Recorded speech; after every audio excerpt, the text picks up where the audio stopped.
Olá, você que nos acompanha aqui pelo Notícias Agrícolas, eu sou Letícia Guimarães e a gente começa mais um boletim agora falando sobre o mercado do frango, tanto aqui para o mercado interno quanto também as perspectivas quando a gente olha para o mercado global, pensando nessa crise da influenza aviária que vem atingindo vários países, ressaltando sempre que aqui no Brasil a gente não registrou nenhum caso da doença, seja em aves migratórias, aves silvestres, aves de granja, aves domésticas, enfim, não temos casos aqui no país. Mas quem vai bater esse papo com a gente, trazer essas perspectivas e essas informações é a Juliana Ferraz, que é pesquisadora do CPEA. Seja muito bem-vinda, Juliana.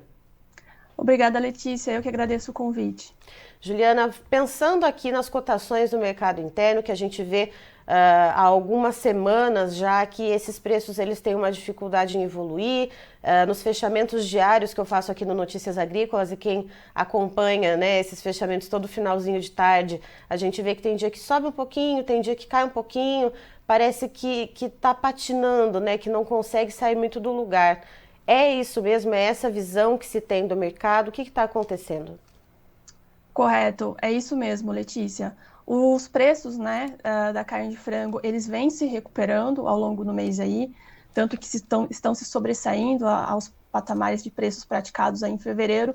No entanto, eles ainda enfrentam muita dificuldade e resistência, principalmente por conta do baixo poder aquisitivo da população brasileira, né? Então, a resistência da população em conseguir assimilar valores maiores pela carne acaba sendo muito difícil, né? Tendo em vista aí esse cenário de baixo poder aquisitivo.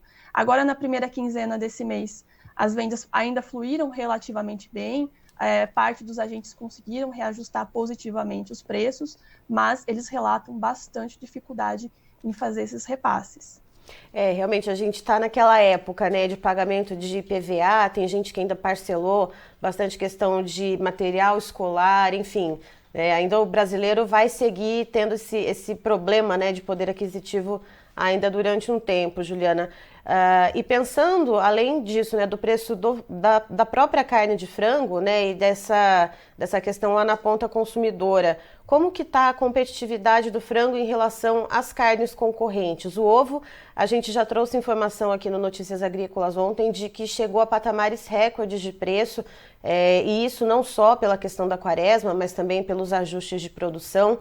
Então a gente já tem ali uma das proteínas, né, que costuma ser mais acessível, já atingindo o preço recorde. Agora das proteínas carnes, como que está a relação entre elas? Exatamente, Letícia. Os preços da carne de frango estão perdendo um pouco de competitividade para as demais carnes, porque a carne bovina, o movimento está de queda para a maior parte dos produtos, assim como para a carne suína. Então, com isso, o setor avícola, né, de corte, ele acaba enfrentando uma outra dificuldade, que é conseguir fazer reajuste de preço para a carne de frango à medida que os preços das demais carnes estão caindo. Então, acaba sendo muito difícil o preço da carne de frango se sustentar diante de um cenário de queda para as demais carnes. E no caso de ovo, realmente, né, a proteína de frango, né, quando a gente fala de carne, é a mais em conta, e a proteína alternativa aí que a gente tem, os ovos, também estão com preços em patamares muito altos, né? Então o frango aí ele acaba realmente perdendo um pouquinho de competitividade diante dessas demais proteínas. E Juliana, a gente tem previsão, né, de quando que esse cenário pode ter algo de mudança, de quando que esse cenário, ainda dessa dificuldade no repasse dos preços, deva ter alguma melhora? Tudo vai depender muito do comportamento dessas demais proteínas, Letícia. A gente espera que, com o passar da quaresma, os preços dos ovos, por exemplo, eles acabem cedendo um pouco, porque isso acaba sendo sazonal, né? Então, todo período de quaresma, a gente nota que há um movimento de recuperação nos preços dos ovos e aumento, né, bastante expressivo, mas depois os preços acabam cedindo. Agora, quando a gente fala de proteína, né, carne, a gente está falando aí de carne bovina, carne suína, tudo vai depender muito de como vai se dar aí o comportamento dessas demais proteínas. Porque é como eu comentei, se os preços da proteína de bovina, né, e suína continuarem caindo, vai ser muito complicado para o setor para a cadeia, né, de frango conseguir sustentar os valores aí em patamares altos e inclusive fazer repasses né, reajustes aí positivos dos preços. Então, toda essa dinâmica vai depender de como vai se dar aí a questão de oferta de carne bovina e de carne suína no mercado brasileiro. A gente sabe que, apesar da proteína de frango ser a proteína mais consumida no Brasil, há uma preferência pela carne bovina, e se a carne bovina estiver em queda, a parte da população vai optar por consumir essa proteína, e não a de frango. E em relação às exportações, Juliana, a gente sabe que é uma grande ajuda, inclusive, para escoar, né, para a gente não ter até uma sobreoferta aqui no mercado interno. Ontem, na segunda-feira, então, dia 13 de março, a gente divulgou os relatórios da Secretaria de Comércio Exterior do Governo Federal, a SECEX, e em 8 dias úteis, as exportações de carne de frango no faturamento já atingiram praticamente metade do que todo o mês de março do ano passado. Em que peso que essas exportações que a gente está vendo agora em março, elas têm afetado aqui o mercado interno? Essas exportações, elas ajudam, né, elas contribuem bastante para enxugar a quantidade de carne no mercado doméstico e dar maior fluidez, né, liquidez aqui para a carne de frango. As exportações, de fato, elas estão num ritmo muito bom. No mês passado, as exportações de carne de frango foram recorde para um mês de fevereiro. A gente nunca tinha exportado tanta carne de frango em um único mês, né, de fevereiro. Esse ritmo, ele continua bastante elevado, né? Então, você comentou aí a questão da receita, mas quando a gente fala em termos de volume, a média diária também está bastante elevada. Uhum. E o preço da carne de frango no mercado doméstico, no mercado internacional, perdão, subiu nesse mês também. Então, o preço pago pela carne brasileira tá maior na parcial desse mês. Ao que tudo indica, Letícia, se a gente não tiver nenhum movimento atípico no mercado, a tendência é que essas exportações elas continuem bastante aquecidas. E aí isso é muito interessante para o setor, de modo geral, porque é aquilo que eu comentei, isso acaba dando mais liquidez para a carne, ajuda a enxugar um pouco da sobreoferta aqui no mercado doméstico e, consequentemente, o preço da proteína não despenca, né? E por falar em movimento atípico, Juliana, e relacionando isso com as exportações, temos aí um alarme, né, uma questão bem preocupante. Ainda que o Brasil não tenha casos de influenza aviária, nós temos 8 países aqui na América do Sul que registram casos, seja em aves silvestres, aves domésticas, aves de granja ou até em mamíferos, que já existem casos, né, de transmissão das aves para mamíferos, e 6 desses países aqui da América do Sul fazem fronteira com o Brasil. 3 deles preocupam um pouco mais, segundo especialistas, né, que é a Bolívia, a Argentina e também o Uruguai. Aí eu te pergunto, Juliana, o que o mercado está vendo aqui no Brasil? O produtor de frango, ele pensa agora um pouco mais, né? Será que eu invisto mais em alojamento? Será que isso é um investimento de risco? Já que agora a gente se aproxima de abril, que é um período de rota de migração de aves. O que o mercado está enxergando nesse momento?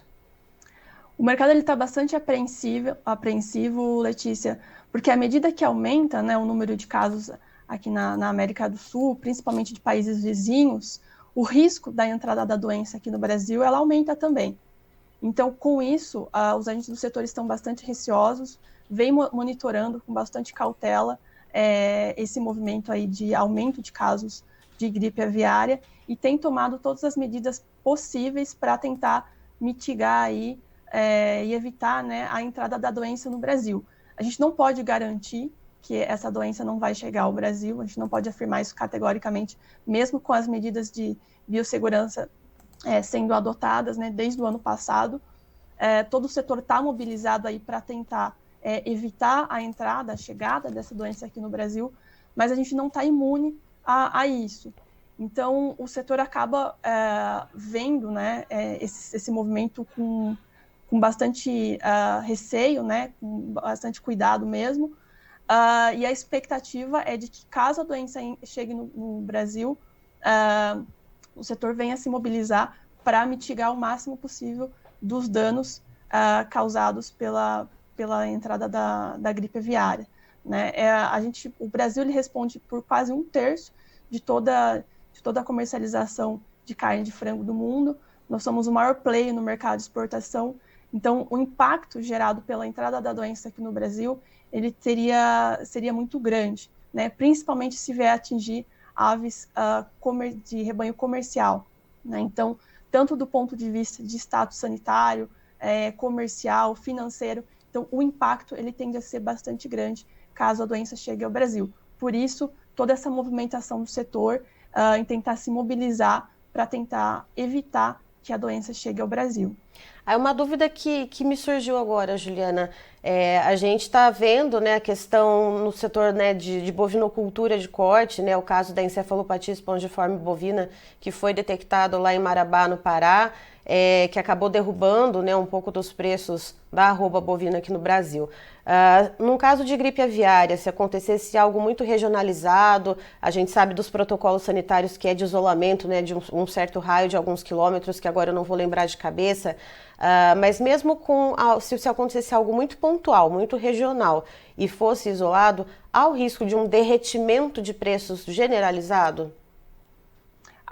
Sim, Letícia. Ainda que seja um caso pontual, ainda que os embargos sejam pontuais, há sim esse risco, porque acaba gerando uma crise de imagem, né? Um dos motivos pelos quais o Brasil é o maior player no mercado de exportação é justamente a questão do status sanitário, né? A garantia sanitária que a gente tem, né? Então, isso é um dos fatores aí que contribuiu para a gente chegar nesse patamar que a gente chegou de maior player no mercado de exportação do mundo, no mercado da carne de frango. Então, ainda que seja muito pontual e não dure, né, um longo período, ainda assim, num primeiro momento, caso a doença venha a atingir o Brasil, pode sim ocorrer essa crise de imagem, com países suspendendo as importações da carne brasileira. Certo. E aí isso acaba tendo um impacto, sim, financeiramente, né? Porque imagine com esse volume enorme que a gente tem de exportação, o preço da carne ele tenderia a cair de maneira bastante significativa, porque como é que a indústria vai manter toda essa produção armazenada, né? Uhum. A gente não tem câmaras frias suficientes para armazenar toda essa carne, né? Então isso seria um imbróglio muito, muito grande aí. Certo. Juliana, muito obrigada pelas informações. Você e toda a equipe do CPE são sempre muito bem-vindos para trazer, né, essas visões tanto de mercado interno quanto também de mercado externo. Imagina, eu que agradeço o convite. Tá, então estivemos com a Juliana Ferraz, que é pesquisadora do CPE, nos trazendo as informações, um overview sobre o mercado do frango, falando dos preços aqui do mercado interno, que tem parecido, né, tem sofrido uma dificuldade em evoluir, e isso vem muito do repasse, né, da dificuldade de repassar altas nos preços do frango até a ponta final consumidora e também da queda nos preços da carne bovina e da carne suína, que acabam então competindo com a carne de frango. E em relação ao mercado externo, segundo a Juliana, as exportações brasileiras vão muito bem. Fevereiro, a gente teve um recorde nas exportações para um mês de fevereiro, nunca se viu um mês de fevereiro com uma exportação de carne de frango tão positiva. Agora, no começo de março também, temos, tanto em arrecadação quanto em volume, um desempenho muito positivo, mas o setor segue em alerta em relação à influenza aviária. Nós não temos casos aqui no Brasil, mas temos países vizinhos que têm registrado números crescentes dia a dia de casos da doença. Então o Brasil segue em alerta e o mercado continua monitorando essa situação. Eu encerro por aqui, já tem mais informações para você. Fique ligado!